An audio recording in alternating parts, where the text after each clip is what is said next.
The Scion TC used to be the brand's fun little sporty coupe, and it still is. But in the wake of the rear-wheel drive Scion FRS, it's got more than a few enthusiasts wondering, well, why would you bother with this front-wheel drive faux sports car? Let's hop behind the wheel of this 2014 model and see if the old girl still got a few thrills left in her. Now, post-FRS, the Scion TC's had to get a lot more aggressive to keep attracting eyes. So it's gotten a lot more angular. That's gonna start around here at the back with this big, chunky C-pillar and this very angular roof line. And it's gonna come straight across to a very flat roof. And up front, we've got these blacked out A-pillars that give it sort of a floating roof illusion and visually sort of slim the profile of the car, making it look less chunky and more sporty. Now, the 2014 Scion TC doesn't have a ton of options. It arrives in its base form with a pretty good cabin tech system.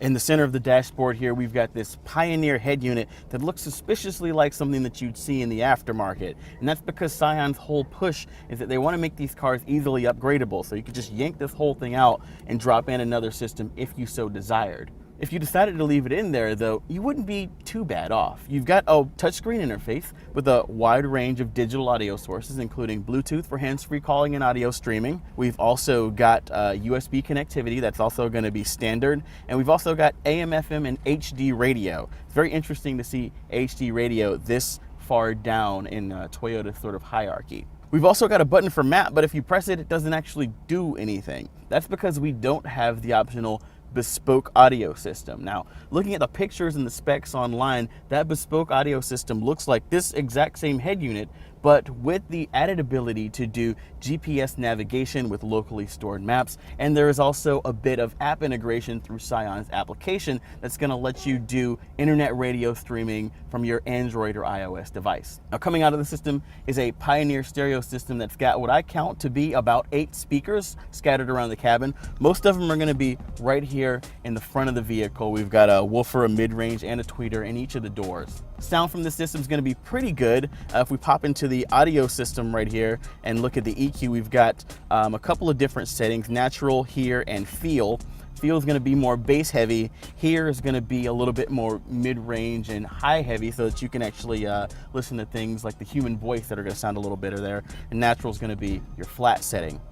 Now, surrounding this head unit is an interior that's a bit cheaply made, if not nicely functional, but you've got to use a lot of plastic to keep this thing at about the $20,000 price point. Even so, we've got a couple of nice creature comforts, like our dual pane sunroof, which is really nice at sort of lighting up and making this really kind of dark cabin feel a little bit more airy as you drive. There's also a little bit of weirdness. For example, the air vents up here are rectangularly shaped, but that one over there on the passenger side is round. It just looks odd and out of place. Doesn't match the rest of the cabin. There's also a couple of signs of Scion cutting corners to keep the cost down. For example, this vehicle doesn't even come standard with daytime running lights.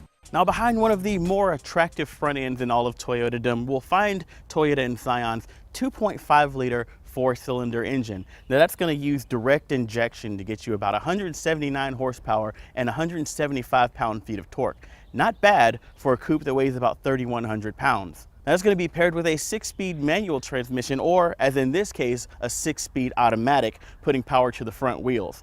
And the EPA estimates that you're going to get with the automatic about 23 miles per gallon in the city and 31 on the highway. I've been getting about 25 during my testing, which is in line with those EPA estimates. Now, as I said earlier, 179 horsepower, 175 pound-feet of torque is nothing to thumb your nose at in a car this size. The Scion TC has really good initial tip-in on the throttle.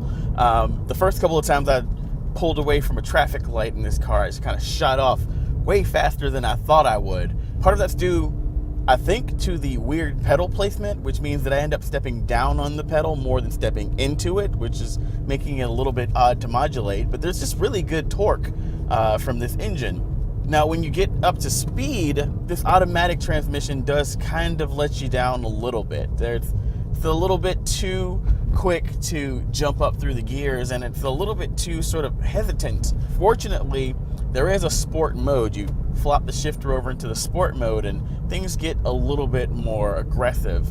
the computer tends to hold its gears a little bit longer and choose lower gear so that you have better access to your throttle response, keeping the engine more alive as you drive around. The sport mode is also technically a manual shift mode. You can push forward to upshift, pull back to downshift. Being able to manually shift your gears means that you can have a little bit of fun with this car. And one of the great things about this TC is its suspension setup is pretty good for a car in this price range. The 2014 Scion TC, in typical Scion fashion, is very easy to price. There aren't a whole lot of options that aren't dealer installed wheels or stickers.